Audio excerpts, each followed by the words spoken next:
লেখক শায়কের মায়া। ট্রেনটা দাঁড়িয়ে আছে বহুক্ষণ। কামরায় বেশি কেউ নেই।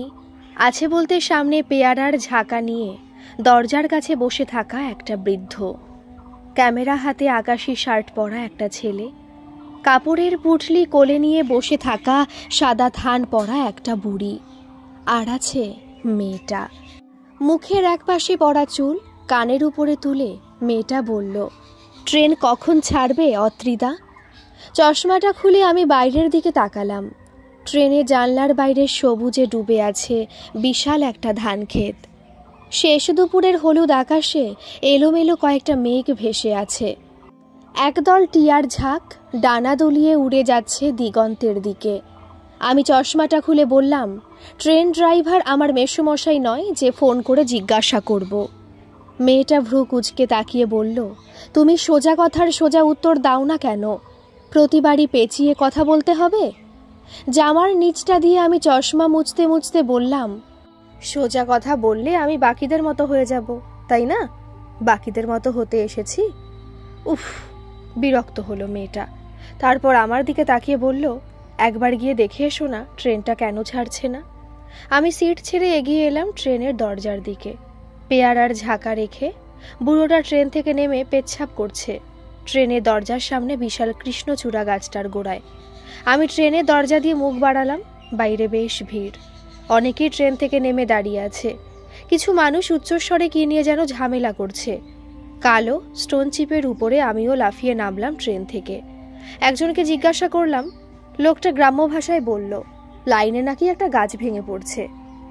গাছ সরানোর লোক আসা না পর্যন্ত ট্রেন ছাড়বে না। বাড়িতে ভালো লাগছিল না আর। সমু ফোন করে বলল, বাঁকুড়া চলে আয়, আমি দিন 7 আছি। ছোট মামার বিয়ে 2 দিন পরে। ভুড়ির খাওয়া আর গ্রামের হাওয়া দুটোই হয়ে যাবে। 7-5 ভেবে ঝোলায় জামা প্যান্ট আর লেখার খাতা নিয়ে বেরিয়ে পড়লাম। হাওড়া স্টেশনে দেখা হয়ে গেল মেয়েটার সঙ্গে। এর আগে হাতে গুনে 3-4 বার দেখা হয়েছে কলকাতার এখানে ওখানে। এই প্রথমবার প্ল্যান না করে দেখা। ভালো লাগলো। একটা পথ সঙ্গিনী তো জুটল। মন একটা সমুদ্র। অনুভূতি হলো মনের সমুদ্রের নিচে থাকা রত্ন। আমি ডুবুরি নই। ডুব সাঁতার ভালো লাগে না আমার। আরও ভালো লাগে না অনুভূতির কথা শুনতে। এই মেয়েটার কিছু অনুভূতি আছে আমাকে নিয়ে, আমি জানি। মেয়েটাই বলেছে আমায়, তবু আমি জেনেও না জানার ভান করি। বিক্রিয়াহীন হয়ে থাকি। সব কিছুতে থেকেও কোনো কিছুতেই থাকছি না। সুখের বাতাস না পারে আমায় সুরসুরে দিতে, দুঃখের আগুন না পারে পোড়াতে। প্রায় সন্ন্যাসী হয়ে গেছি আমি, গোপন, শান্ত, নিস্তব্ধ। মাঝে মধ্যে মেয়েটার সঙ্গে কথা বলি আমি, তবে বহুদূর থেকে ভেসে, জলের উপরে পড়া আকাশের ছায়ার মতো। জলে আছি কিন্তু মিশিনি। মেয়েটা তবু সরে যায়নি, দূরে ঠেললেও যায়নি, অপমান করলেও যায়নি। বাস্তু সাপের মতো পড়ে আছে ভিটে আঁকড়ে। আমি ট্রেনে উঠে মেয়েটাকে বললাম, 1 ঘন্টার মধ্যে ট্রেন চালু হয়ে যাবে। লাইনে গাছ ভেঙে পড়েছে। পরপর 3টে হাঁচি দিয়ে রুমাল দিয়ে নাক মুখ মুছে গোমরা হয়ে বসে রইল। আমি ওর দিকে তাকিয়ে বললাম, বাসে যাবে? ভ্রুকুচকেও বলল, দুপাশে তো ধান ক্ষেত, বাস পাবে কোথায়? আমি মিষ্টি হেসে বললাম, গুগল ম্যাপে দেখলাম ধান ক্ষেতের ওপারেই বাস স্ট্যান্ড। আলপথ ধরে নেব। বড়জোর মিনিট 20 লাগবে, চলো। ও হাসলো, হেসে বলল, সুনীলদার দিকশূন্যপুরের কথা মনে পড়ে গেল। তারপর কিছুক্ষণ চুপ থেকে বলল, যাওয়া ঠিক হবে তো? আমি হাই তুলে বললাম, চলোই না, দেখা যাক। আমি আগে ট্রেন থেকে লাফিয়ে নামলাম। তারপর ওকে নামতে সাহায্য করলাম। বিকেল 4:30 বাজে। আকাশে কমলা হলুদের তুলি টেনেছে কেউ। দুপাশে ধুধু মাঠ, ধান ক্ষেত। ঠিকই ধরেছিলাম, দূরে বহু দূরে মেইন রোড দেখা যাচ্ছে। কৃষ্ণচূড়া গাছ পেরিয়ে কিছুটা হাঁটলাম দুজন। নিচে পড়ে আছে লাল কৃষ্ণচূড়া ফুল। ও হঠাৎ বলল, অত্রিদা, কয়েকটা ফুল কুড়িয়ে এনে দেবে আমার জন্য? একটু আগে ওই গাছের গোড়ায় পেয়ারা কাকা ছড়ছড় করে হিসি করছিল। লোকের হিসিতে কোনোভাবেই আমার হাত ভেজাতে ইচ্ছে করছে না। বললাম, তুমি ফুল নিয়ে কি করবে? তুমি তো এমনিতেই একটা ফুল। ও ভ্রু কোচকালো, আমি ফুল মানে? তারপর রেগে গিয়ে বলল, আমায় ফুল বললে? আমি হেসে বললাম, ইংলিশের ফুল বলিনি, তুমি ইংলিশের ফুলই বলেছ। আমি তোমায় চিনি না? তারপর প্রেসার কুকারে প্রেসার রিলিজের মতো, মুখ থেকে স্টিম বের করার মতো শব্দ করে ও বলল, আমি যে কিভাবে নিজের রাগ কন্ট্রোল করি তুমি জানো না। আমি আবার হাই তুললাম। গত রাতে ঘুম হয়নি ভালো, 2-3টে দুঃস্বপ্ন দেখেছি পরপর। হাই তুলতে তুলতে বললাম, রাগ ভালো জিনিস তো, রাগ ফ্যাট বার্ন করে জানো, এছাড়া রাগ হজম শক্তি বাড়ায়, দিনে নিয়ম করে 2বার রাগ করা উচিত। উফ, আবার অদ্ভুত কথাবার্তা, তুমি কি স্বাভাবিক কথা বলতে পারো না? আমরা দুজন রেল লাইন থেকে নেমে আলপথ ধরলাম। হাঁটতে হাঁটতে বললাম, স্বাভাবিক মানুষদের সঙ্গে স্বাভাবিক কথাবার্তাই বলি। দুপাশে হলুদ চোখ ধাঁধানো সর্ষের ক্ষেত। ও মুখটা গোমড়া করে বলল, কি বলতে চাইছোটা কি তুমি, আমি অস্বাভাবিক মানুষ? আমি কথাটাকে অগ্রাহ্য করে গুনগুন করে শীষ বাজাতে শুরু করলাম। ও রাগ করে হনহন করে হেঁটে এগিয়ে গেল সামনে। আমি দেখছি চারপাশ যেন বিশাল এক গালিচা, যেন সবুজের সমুদ্র। থেকে থেকে দক্ষিণা বাতাসে ঢেউ উঠছে ধানের খেতে, অল্প অল্প করে উড়ছে মেয়েটার কাঁধ অবধি কাটা চুল। আগে কখনো এভাবে হাঁটিনি আলপথ ধরে। গ্রাম সত্যি সুন্দর। হঠাৎ একটা চেনা হাওয়া বইল হলুদ সর্ষের মাথার ঢেউ তুলে। ছেঁড়া ছেঁড়া মেঘগুলো গোপন ষড়যন্ত্র করে লবি বানিয়ে ফেলল। বহু দূর থেকে গুম গুম করে গম্ভীর স্বরে আকাশ যেন বলে উঠল, সাবধান, ঝড় আসছে। মিনিট 3-এর মধ্যেই শুরু হলো ঝড়, কাল বৈশাখী। হাওয়ার আচমকা ধাক্কাতে আলের উপরে আর দাঁড়াতে পারলাম না। দুজনে আছড়ে পড়লাম ধান ক্ষেতের উপরে। সারা গায়ে কাদা লেগে গেল। আমার হঠাৎ হাসি পেয়ে গেল। রোমাঞ্চে সারা শরীরে কাঁটা দিয়ে উঠল। উফ, কি সুন্দর! ও পড়েছে আমার বুকের ওপর। ওর গায়ে কাদা লাগেনি, নরম পারফিউমের গন্ধ আসছে শরীর থেকে। আমায় হাসতে দেখেও ভয়ার্ত কণ্ঠে বলল, ট্রেনে ফিরে চলো অত্রিদা, ভুল করে ফেলেছি আমরা, এভাবে নামা উচিত ছিল না। আমি উঠে দাঁড়িয়ে ওকে তুললাম। বৃষ্টিতে চারপাশ সাদা হয়ে গেছে। ভ্রু নাচিয়ে বললাম, ট্রেন কোন দিকে? ও বলল, কেন ওদিকে? বৃষ্টিতে ব্লার হয়ে গেছে দৃশ্যপট। এরকম তুমুল বৃষ্টি আমি কখনো দেখিনি, তার সঙ্গে এরকম ঝড়। কলকাতার ঝড় এই বাঘা ঝড়ের কাছে স্রেফ প্লেন নেড়িকুত্তা। যেদিকে আঙুল দেখালো ও সেদিকে বৃষ্টির তীব্রতায় কিছুই দেখা যাচ্ছে না। একগাদা শিকড় বাকড় ছড়িয়ে বেগুনি আলোর তীব্র ফলা কড়কড় করে আছড়ে পড়ল আকাশ থেকে। ও চপচপে ভেজা অবস্থায় ভয়ে ভয়ে বলল, মাথায় যদি বাজ পড়ে? হাসলাম আমি। বললাম, কি হবে, বড় জোর মরে যাবে। মানে? ও হাঁ করে তাকালো আমার দিকে। তারপরও বলল, তুমি সন্ন্যাসী, তোমার কোনো পিছুটার নেই, আমার বাবা আছে, প্লিজ অত্রিদা ফিরে চলো।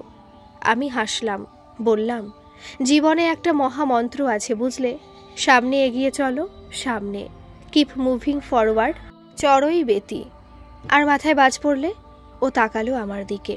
আমি বললাম, বাজ পড়লে তুমি জানতেও পারবে না, মুহূর্তে মৃত্যু।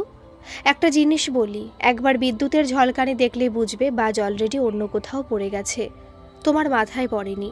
ব্যাস, নিশ্চিন্ত হয়ে যাও। মনে রেখো, আলোর গতি শব্দের থেকে অনেক বেশি। ও আমার জামাটা খামচে ধরে বলে, এগুলো আমি ছোটবেলায় পড়েছি, আগে বলো আমরা কোন দিকে যাচ্ছি। আমি জিভ বের করে বৃষ্টির জলের স্বাদ নিয়ে বললাম, জানি না, জীবন যেদিকে নিয়ে যাবে। আমার কথা শুনেও কেমন চুপ করে গেল। মিনিট 2 কোনো উত্তর দিল না। তার মধ্যে আমরা 2বার কাদায় আছাড় খেলাম।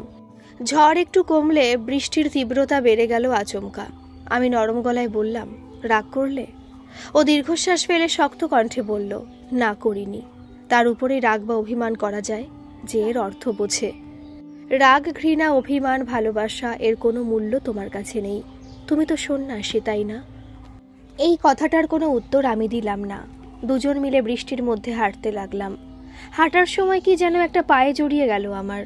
তুমুল বৃষ্টির মধ্যে বিকেলের শেষ আলোয় আমি তাকিয়ে দেখলাম একটা সাপ আমার পায়ের তলা থেকে থেকে বেরিয়ে ঢুকে যাচ্ছে ধান ক্ষেতের ভেতরে। আমি সাপ চিনি, বহুদিন আগে সাপের উপর বেশ রিসার্চ করেছিলাম। এটা নিঃসন্দেহে কেউটে। ভুল দেখিনি আমি। সর্বনাশ! আমার হঠাৎ ভয় করে উঠল। ভয়টা আমার নিজের জন্য নয়, ওর জন্য। সাপের কথাটা আমি ওকে বললাম না, আরও ভয় পেয়ে যাবে। আমার একটা বদ অভ্যেস আছে, আমি মানুষকে ভড়কে দিতে ভালোবাসি, ভুলভাল জায়গায় নিয়ে যেতে ভালোবাসি। একবার একেই কলেজ স্ট্রিটের নাম করে মৌলানির খাসি কাটা গলিতে নিয়ে গিয়েছিলাম।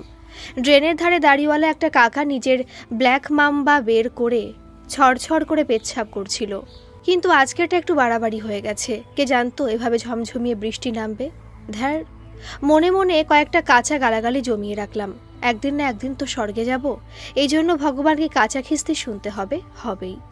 ঠাকুমা বলতো সাপ নাকি খুব ভীতু প্রাণী, হাততালির কম্পন পেলেই সাপ পালিয়ে যায়। আমি হাততালি দিতে দিতে হাঁটতে লাগলাম। আমার হাততালি দেওয়ার শব্দ শুনে মেয়েটা বলে উঠল, তুমি পাগল। তারপর কাঁদো কাঁদো গলায় নিজেকে নিজেই বলল, কেন এরকম একটা পাগলাটে মানুষকে ভালোবাসলাম আমি তালি বাজানো বন্ধ করলাম না। পাগল ভাবলে ভাবুক, কি আর করা যাবে। কিন্তু সাপে কামড়ালে ওর ভবলীলা সাঙ্গ হয়ে যাবে। ওর মৃত্যুর থেকে ওর মুখ থেকে পাগল অপবাদ কম কষ্টকর। আমি পাগলামি স্কেলটা আরো বাড়িয়ে দেওয়ার জন্য গুনগুন করে কবিতা বলে উঠলাম। নীল নবঘনে আষাঢ় গগনে তিল ঠাই আর নাহিরে, ওগো আজ তোরা যাসনে ঘরের বাহিরে। বাদলের ধারা ঝড়ে ঝড়ো ঝড়ো, আয়ুষের ক্ষেত জলে ভরো ভরো। কালিমাখা মেঘে এখনই আধার নামিবে, বেলাখানি পোহালে। অন্তত ভুলভাল কবিতা আবৃত্তি করো না। ও বলে উঠল, রবি ঠাকুর বেঁচে থাকলে তোমায় খড়ম পেটা করতেন হাতে পেলে। নিজের মতো যা খুশি লিরিক্স বসাচ্ছ। বৃষ্টি থেমে গেছে। ক্যাকু গ্যাগু করে কুলা ব্যাং চেল্লাচ্ছে। সন্ধ্যা নেমে এসেছে। ঝিঝি ডেকে চলে নিরবিচ্ছিন্নভাবে। সামনে বোধহয় একটা গ্রাম। ধানক্ষেত শেষ হয়ে গেছে। ধানক্ষেতের সীমানায় একটা মাটির বাড়ি, ছোট্ট। বাড়ির সামনে একটা বাঁধানো তুলসী মঞ্চ। একজন ভদ্রমহিলা হাতে প্রদীপ নিয়ে দাঁড়িয়ে আছে তুলসী মঞ্চের সামনে। মনে মনে ভাবলাম, বৃষ্টিতে ভিজে কাদা মেখে অলরেডি ভূত হয়েই আছি। এখন যদি আমরা ভদ্রমহিলার সামনে গিয়ে দাঁড়াই, নির্ঘাত ভূত ভেবে ভিমড়ি খাবেন। সত্যি তাই হলো। আমাদের দেখে হাত দিয়ে প্রদীপ ফেলে বাঁচাও ভূতে খেলো গো বাবা গো বলে মাটিতে লুটিয়ে পড়লেন উনি।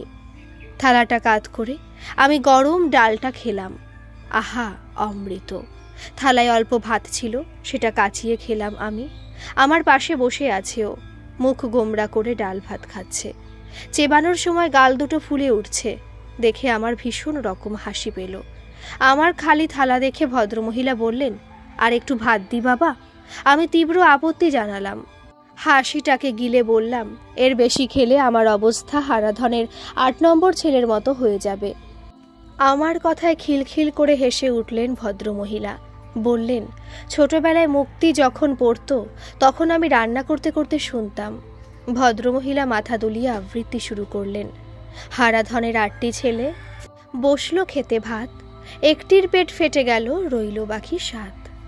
তারপর কিছুক্ষণ থেমে নিজের মনেই বললেন, কত বছর হয়ে গেল, এখনো মনে আছে সব। ইলেকট্রিসিটি নেই এখনো। পশ্চিমবঙ্গের সব বাড়িতে বিদ্যুৎ নেই শুনলে অবাক লাগে। হ্যারিকেনের আলোতে ভালো করে দেখলাম মানুষটাকে। মানুষটার বয়স ৬০-৬৫। সারা শরীরে গ্রাম্য সরলতা, কালো হাতে ধবধবে একটা শাখা। এরকম মানুষকে মা বলা যায়? নিঃসংকোচে বলা যায়। খাওয়া হলে আমি বাইরে বেরিয়ে হাত ধুয়ে এলাম। বাইরে মেঘ সরে গিয়ে ধবধবে একটা চাঁদ উঠেছে। জ্যোৎস্নায় ধুয়ে যাচ্ছে চরাচর।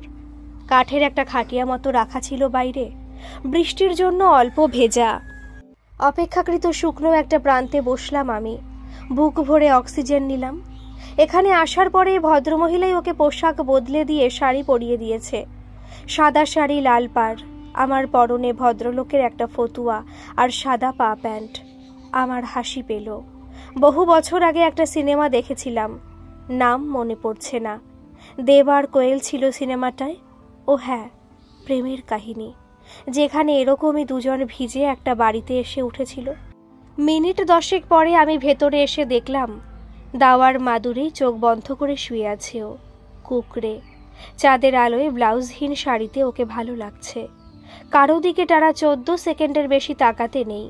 তাকালেই সে মস্তিষ্কের হাইপোথ্যালামাসে পার্মানেন্ট জায়গা করে নেয়। আমি চোখ সরালাম। একটা কোনায় হ্যারিকেন রাখা। 2-3টে জোনাকি উড়ে বেড়াচ্ছে ঘরের মধ্যে এলোমেলোভাবে। হাতে একটা বাটি নিয়ে মহিলা এসে দাঁড়ালো আমার সামনে। দু চোখে চাপা দুশ্চিন্তা। আমাকে দেখে বললেন, তোমাদের আজ ফেরা হবে না, কাল সকালে উনি বাসস্ট্যান্ড অবধি ছেড়ে দেবেন। আমি অবাক হলাম। আর যাওয়া হবে না কেন? বাস নেই? ভদ্রমহিলা মাদুরে ওর পাশে বসলেন। তারপর ওর মাথায় হাত রেখে বললেন, মেয়েটার জ্বরে গা পুড়ে যাচ্ছে, বোধহয় আগে থেকে শরীর খারাপ ছিল। আমার মনে পড়ল আসার সময় ট্রেনেও হাঁচি দিচ্ছিল। বাটি থেকে একটা নরম কাপড় বের করে জল নিংড়ে নিজের মনে একটু হাসলেন মহিলা। তারপর বললেন, আমার মেয়েরও এমন গজ দাঁত ছিল, ঠিক এমন করেই হাসতো আমার মেয়ে। আর জিজ্ঞাসা করলাম না সেই মেয়ে এখন কোথায় বা কি হয়েছে তার, কিন্তু প্রশ্নের কোনো দরকার হয় না। আর কিছু অনুভূতির কোনো ব্যাখ্যা হয় না। কিছু অনুভূতিতে দুঃখ, সুখ, ভালো লাগা একসঙ্গে মিশে থাকে। ভদ্রমহিলা ওর মাথায় হাত বোলাতে বোলাতে নিজের মনেই হাসছেন। হ্যারিকেনের আলোয় চোখে জল চকচক করছে। ও জ্বরে বেহুশ। কিছু মুহূর্ত ব্যক্তিগত হয়, কিন্তু মুহূর্ত মানুষের একান্ত আপন হয়। আমি নিঃশব্দে বেরিয়ে এলাম বাইরে। একপাশে একটা গোয়াল ঘর, সামনে ধুনি জ্বালিয়ে উবু হয়ে এক বৃদ্ধ। সামনে একটা বড় গামলায় কি একটা মাখছেন, বোধহয় সার জাতীয় কিছু। জল কাদায় আমার পায়ের শব্দ পেয়ে উনি পেছনে না ঘুরে বললেন, ঠিক করে খেয়েছো তো? আমি হুম বলে ভদ্রলোকের পেছনে এসে দাঁড়ালাম। উনি ধুনির আলোতে সার মাখতে মাখতে বললেন, শরমার ব্যবহারে কিছু মনে করো না। তোমরা শহুরে মানুষ, ভাববে কিরকম গায়ে পড়া লোকজন। মুক্তি মরে যাওয়ার পর থেকে ও অমনপানা হয়ে গেছে। আমি ভদ্রলোকের পাশে এসে উবু হয়ে বসলাম মাটিতে। মুক্তি কে জ্যাঠামশাই? অল্প হাসলেন ভদ্রলোক। বললেন, আমাদের মেয়ে। বছর 10 আগে মেয়ে আর জামাই একসঙ্গে ডুবে গিয়েছিল গন্ধেশ্বরীর জলে। তারপর আমার মুখের দিকে তাকিয়ে ভদ্রলোক বললেন, তোমার বউকে দেখে শরমা খুশি হয়েছে খুব। মুক্তির মুখের সঙ্গে বড় মিল মেয়েটার। আমি হাসলাম। ওকে আমার বউ ভেবেছে এরা? এর জন্য আরও 2 খিস্তি খেতে হবে ভগবানকে। একবার স্বর্গে যাই। আমি কথা বদলাবার জন্য বললাম, ওই দিকের ঘরে প্রদীপ জাতীয় কিছু জ্বলছে মনে হয়। কে থাকে?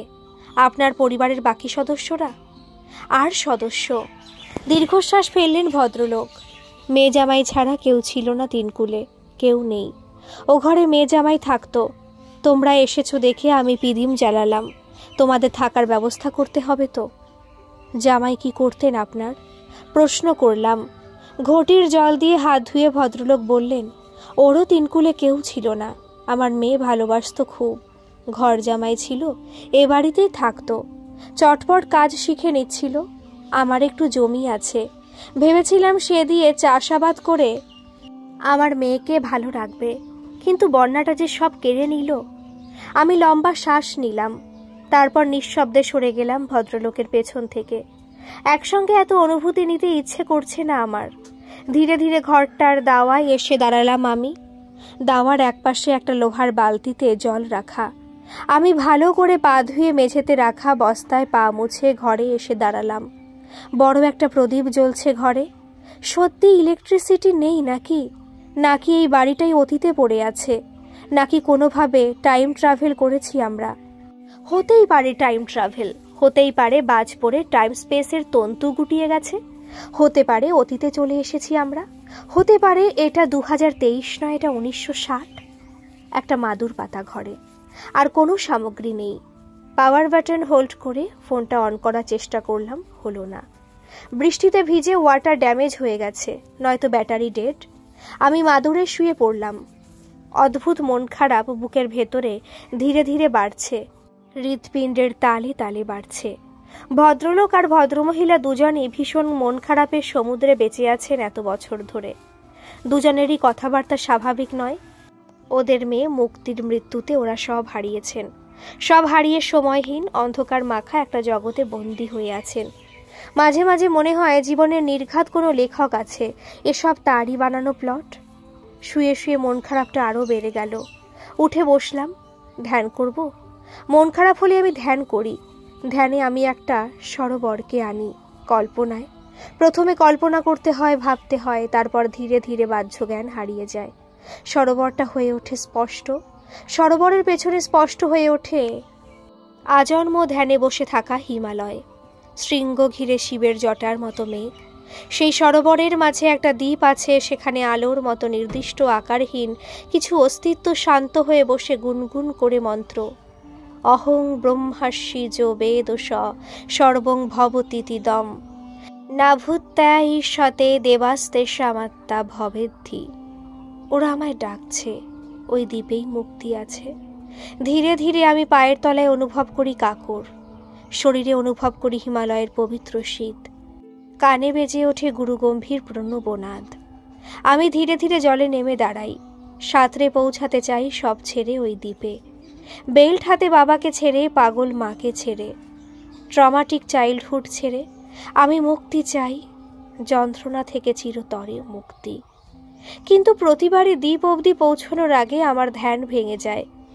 আজও তাই হলো। রজনীগন্ধা নরম গন্ধে আমি চোখ খুললাম। প্রদীপটা নিভে গেছে বহুক্ষণ, চাঁদের আলো বেড়ে গেছে আরও। রাত আন্দাজ করতে পারছি না, বোধহয় 12টা। নিঃশ্বাসের শব্দ পেলাম, ঘরে কেউ আছে। আমি আড়মোড়া ভেঙে বললাম, শরীর এখন কেমন, জ্বর কমেছে? ও হেঁটে এসে দাঁড়ালো আমার সামনে, তারপর আমার দিকে পিঠ ফিরিয়ে বসে পড়ল। জানলা দিয়ে চাঁদের আলো এসে পড়েছে। জানলার ধারে একটা রজনীগন্ধার গাছ, মিঠে গন্ধে ডুবে আছে গোটা ঘরটা। ও আস্তে আস্তে দীর্ঘশ্বাস ফেলে বলল, আমি ভাবতাম তুমি ইয়ার্কি মেরে নিজেকে সন্ন্যাসী বলো, আজকে জানলাম তুমি ইয়ার্কি মারো না। শেষ 2 ঘন্টা ধরে তুমি এভাবেই বসেছিলে, ধ্যানে ছিলে। আমি অবাক হলাম, বললাম, তুমি 2 ঘন্টা ধরে এই ঘরে ছিলে? হাসলো ও। অবাক হওয়ার কি আছে, শেষ 2 বছর ধরেই তো পড়ে আছি, আর মোটে 2 ঘন্টা। আমি শ্বাস ফেলে বললাম, কি চাও তুমি? ও বলল, আজও অবধি কিছু চেয়েছি তোমার থেকে? না। আমি মাথা নিচু করলাম। তুমি জানো আমি ভালোবাসি, এতে যদি তোমার কোনো অসুবিধা হয় তাহলে কখনো দেখা করো না আমার সঙ্গে। আমি ফেরত ভালোবাসতে পারি না। চেয়েছি কখনো? না। ও হাসলো, নরম হাসি, বলল, আর কিছু সমস্যা? যদি থাকে বলে দিতে পারো। তুমি একটা হেলদি সম্পর্কে যেতে পারতে, যেখানে কেউ তোমার ভালোবাসার মূল্য দিত। আমার খারাপ লাগে, আমি ফেরত দিতে পারি না। শ্বাসের শব্দ দিয়ে হাসলো, শান্ত গলায় বলল, ভালোবাসা ব্যবসা নয় যে হিসেব করে করব, অনুভূতি হিসেবে হয় মশাই। আমি চুপ করে গেলাম, উত্তর দিলাম না আর। কি করব আমি? দুজনেই দীর্ঘক্ষণ চুপ করে রইলাম। হঠাৎ ও ধীর শান্ত গলায় বলল, তুমি শাড়ি পরাতে পারো তাই না? হ্যাঁ পারি। ছোটবেলায় রান্নাবাটি খেলার সময় বোনকে পরিয়ে দিতাম মায়ের ওড়না দিয়ে। আমায় পরিয়ে দিতে পারবে? আমি চমকে উঠলাম, বললাম, মানে কেন? ও ধীরে ধীরে কাঁধ থেকে আঁচল সরিয়ে দিল। চাঁদের আলো জানলা দিয়ে ওর পিঠে এসে পড়েছে। শ্যামলা পিঠটা ঘষা তামার মতো লাগছে। ও আঁচলটাকে সরাতে সরাতে বলল, জ্বরে গা পুড়ে যাচ্ছে, সারা গা জ্বলছে, শরীরে শাড়িতে অস্বস্তি হচ্ছে। কাঁধ অবধি ছোট চুল, খোলা পিঠ, চাঁদের আলো। হঠাৎ টের পেলাম বাতাসে বেড়ে গেছে রজনীগন্ধার সুবাস। ঘরের অন্ধকার আরো নরম হয়ে গেছে। টের পেলাম আমার শরীরে বইতে থাকা রক্তের নদীতে ছলকে উঠছে জোয়ার। টের পেলাম মনের মধ্যে জমাট বাঁধছে হাজার খরার তৃষ্ণা। আর টের পেলাম ঘরে দরজাটা ভেতর থেকে বন্ধ। ও আগে থেকে ছিটকিনি তুলে রেখেছে নিঃশব্দে। আমি এগিয়ে গেলাম ওর পিঠের দিকে, ঠান্ডা হাত ছুঁয়ে দিলাম। ওর গা উষ্ণ, জ্বরের জন্য। ও শব্দ করে শ্বাস নিল একটা। উজ্জ্বল চাঁদের আলোয় দেখলাম সারা শরীরে ফুটে উঠেছে কদম। ঠোঁট বসাতে ইচ্ছে হলো কোমরে, শুষে নিতে ইচ্ছে হলো ওর শরীরের সমস্ত উষ্ণতাকে। আমি 2 হাতে দিয়ে ওর কোমরটা ধরলাম। ধনুকের মতো শরীরটা বাঁকিয়ে ও হেলান দিল আমার গায়ে। নরম ফতুয়ার উপর থেকে ওর শরীরের উষ্ণতা টের পেলাম আমি। ওর মাথার পেছনটা আমার কাঁধের উপর, ওর ঠোঁটটা আমার ঠোঁটের পাশে। ওর উন্মুক্ত শরীর আমার চোখের সামনে চাঁদের আলোয় ডুবে আছে।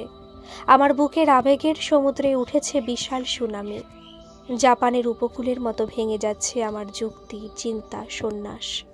ঠোঁট শুকিয়ে উঠেছে আমার, শরীর চাইছে উষ্ণতা, তীব্র উষ্ণতা। আমি ধীরে ধীরে বসিয়ে দেব ঠোঁট। আমার মৃত শীতল হাত দিয়ে চেপে ধরব ওর নরম উষ্ণতায় ডুবে থাকা বুকের তুলোর পাহাড়টাকে। ধুর হিমালয়, ধুর সন্ন্যাস, ধুর মুক্তি। এর চেয়ে বড় মুক্তি কোথায় আছে ঈশ্বর? ক্যাচ ক্যাচ করে ডেকে উঠল একটা প্যাঁচা। চাঁদের আলোয় ছায়া ফেলে ডানা ঝাপটিয়ে উড়ে গেল জানলার বাইরের দিকে। আমার হঠাৎ সম্বিত ফিরল। কি করছিটা কি আমি? আমি ওকে ঠেলে সরিয়ে পিছিয়ে দাঁড়িয়ে গেলাম। কাঁপা কাঁপা গলায় বলে উঠলাম, ভুল করছি আমরা। এই দিনটা তোমার জীবনে রিগ্রেট আনবে। ভাববে একজন তোমায় ভালো না বেশিও তোমার শরীরকে ইউজ করেছে। আমি নিজের জীবনেই থাকবো কিনা জানি না, আমি তোমার জীবনে কি করে থাকবো? এগুলো ভুল করেছি আমি, প্লিজ প্লিজ ক্ষমা করো আমায়। ঝোড়ো একটা হাওয়া বইল জানলার কপাট নাড়িয়ে, কাঠের দরজায় শব্দ হলো হাওয়ার। রাত চড়া পাখিটা আবার ডেকে উঠল। ও উঠে ঘুরে দাঁড়ালো আমার দিকে। স্পষ্ট দেখা যাচ্ছে ওর উন্মুক্ত শ্যামলা শরীর। এগিয়ে এসে আমার গালে সপাটে একটা চড় মারল। কাঁচা লঙ্কা বাটার মতো জ্বলে উঠল আমার বা গাল। আমি ভ্যাবলার মতো দাঁড়িয়ে রইলাম। ও শাড়িটা চাদরের মতো জড়িয়ে বেরিয়ে গেল বাইরে। আমি অনেকক্ষণ ধরে বসে রইলাম অন্ধকারে। এখন আমি কি করব? বুকের মধ্যে ঝমঝম করে শিলাবৃষ্টি হচ্ছে। আবেগের নদী দুকুল ভাসিয়ে ধ্বংসের আহ্বান জানিয়েছে সভ্যতাকে। মন একটা নদী, অনুভূতি হলো মনের নদীর জোয়ার। আমি সাঁতারু নই, সাঁতার ভালো লাগে না আমার। অনুভূতিকে মুছে দিতে চেয়েছিলাম, সন্ন্যাসী সাজতে চেয়েছিলাম, পারছি কই। অত্রি সপ্তর্ষি মণ্ডলের এক ঋষির নাম। আমিও ঋষি হতে চেয়েছিলাম, কিন্তু মায়া আমায় অন্ধকার করে দিল। সেই আদি থেকে মায়ার মুক্তির দ্বন্দ্ব, সে প্রাচীনকাল থেকে মায়া অপ্সরার বেশে প্রেমের নাচে হাজার সন্ন্যাসীর সন্ন্যাস তছনছ করে গুড়িয়ে দিয়েছে। আমিও ব্যতিক্রমী নই। আমি ধীর পায়ে উঠে দাঁড়ালাম। দাওয়ায় পা ঝুলিয়ে বসে আছে মায়া। চাঁদের আলোয় ডুবে যাচ্ছে ধান ক্ষেত, যেন স্বয়ং মহামায়াই প্রেমের ইন্দ্রজাল বুনেছে চরাচর। ও শাড়ি পরতে জানে না, শাড়িটাকে চাদরের মতো জড়িয়ে আকাশের দিকে তাকিয়ে বসে আছে ও। চোখে তিরতির করছে জল। আমি ধীরে ধীরে ওর পাশে এসে বসলাম। গুনগুন হাওয়া বইছে ক্ষেতের উপরে ঢেউ তুলে। ওর পাশে বসে কিছুক্ষণ চুপ করে রইলাম। তারপর ধীরে ধীরে বললাম, আমি প্রেমে গিভ আপ করে দিয়েছিলাম মায়া। আমার ভালোবাসতে, কাছে আসতে ভয় লাগে, আটকে যেতে ইচ্ছে করে না। গোটা জীবনে যাদের ভালোবেসেছি তারা কষ্ট দিয়েছে। বাবার বেল্টের বাড়ি, মায়ের পাগলামি, ঠাকুমার ভুল, সময়ে চলে যাওয়া। কাছের মানুষেরা এক এক করে চলে গেছে ছেড়ে। তারপর তুমি এলে, একই ভয় ঘিরে ধরলো আমায়। সেই গোয়াল পোড়া গরুটা আমি, আর তুমি সিঁদুরে মেঘ। তারপরে নিজেই হেসে ফেললাম নিজের কথায়। ধুর, নিজেকে গরু বললাম, ষাঁড় বলা উচিত ছিল। জেন্ডার ভুলে গেছিলাম। মায়া হাসল, চোখের জল মুছে বলল, আমি তবু থাকবো। তারপর আমার দিকে তাকিয়ে চোখে চোখ রেখে এসে বলল, দূরে ঠেলতে যেও না, আরো বেশি জড়িয়ে পড়বে। আমি লম্বা শ্বাস নিলাম। নিজেকে প্রশ্ন করলাম, কি চাই আমি, কিভাবে বাঁচতে চাই, কিরকম জীবন চাই। কোনো উত্তর পেলাম না। মন শান্ত, নীরব। মন এত শান্ত আগে কখনো হয়নি। এ কিসের জাদু? একটা হাওয়া বইল ঝিরঝির করে। ওর চুল উড়ল, বুকের থেকে খানিকটা কাপড় সরে গেল। মিষ্টি অজানা একটা গন্ধ ঘিরে ধরল আমায়। এই অনুভূতির নাম কি আমি জানি না। ধীরে ধীরে আমার গায়ে হেলান দিয়েও বলল, আজকে যদিও একটা জিনিস প্রমাণ হয়ে গেল। আমি অবাক হয়ে জিজ্ঞাসা করলাম, কি? তুমি সন্ন্যাসী টন্যাসী নও। তোমার ঠুনকো সন্ন্যাস অলমোস্ট ভেঙে দিয়েছিলাম। নেক্সট টাইম সুযোগ পেলে মাথা দিয়ে সন্ন্যাসের ভূতটাও নামিয়ে দেব। চাঁদের গা ছুঁয়ে মেঘ ভেসে যাচ্ছে। একটা প্লেন মেঘের গা ছুঁয়ে লাল নীল আলো জ্বালতে জ্বালতে চলে যাচ্ছে দিগন্তের দিকে। আমার ইচ্ছে করলো ওকে বলি, চলো ফিরে যাই ওই ঘরে, চলো এক হই রজনীগন্ধার গন্ধের মধ্যে। কিন্তু বললাম না। জীবন সব কিছুর একটা সেকেন্ড চান্স দেয়, এটারও দেবে। তখন ভেবে দেখব এসব সত্যি আমার জন্য কিনা। আপাতত আমি মুহূর্তে থাকতে চাই। এই মুহূর্তটা বড় সুন্দর। ও আমার মনের কথা পড়ে নিল যেন। আমার দিকে তাকিয়ে দুষ্টুমির গলায় বলল, এমনিতেও তোমার ওই ঘরে আবার যেতে হবে, আমায় শাড়ি পরিয়ে দিতে হবে। তখন তোমার সন্ন্যাস রক্ষা পাবে তো সন্ন্যাসী? আমি কপট রাগের ভঙ্গি করে বললাম, এসব বললে কিন্তু আমি কড়া ব্রহ্মশাপ দিয়ে দেব। কি ব্রহ্মশাপ দেবে? এই পেতনিটা সারা জীবন তোমার পিছু না ছাড়ে? খিলখিল করে হেসে উঠল মায়া। আকাশ বাতাস ছেয়ে আছে অদ্ভুত মুগ্ধতায়। মনে হচ্ছে ঘুমন্ত পৃথিবীতে মোটে আমরা দুজন জেগে আছি। মনে হচ্ছে এই পৃথিবী শুধু আমাদের, একান্ত আমাদের। এই মুহূর্ত আমাদের, এই জীবন আমাদের। লম্বা শ্বাস নিয়ে আমি চোখের পাতা বন্ধ করলাম। চোখের সামনে ভেসে উঠল সেই হিমালয়ের সরোবর, সেই মুক্তির দ্বীপ। আমি সাঁতার কাটছি, শুধু সেই দ্বীপে কোনো সন্ন্যাস নেই। একটা শ্যামলা মেয়ে দাঁড়িয়ে আছে, গজ দাঁতের মুচকি হাসি নিয়ে। মায়া দাঁড়িয়ে আছে, আমার মুক্তি দাঁড়িয়ে আছে, আর আমি জল ছিটিয়ে প্রাণ সাঁতার কাটছি সেই দিকে। গল্পটি কেমন লাগলো অবশ্যই কমেন্ট করে জানাবেন। ভালো লাগলে একটা সাবস্ক্রাইব করে আমার পাশে থাকবেন। ধন্যবাদ।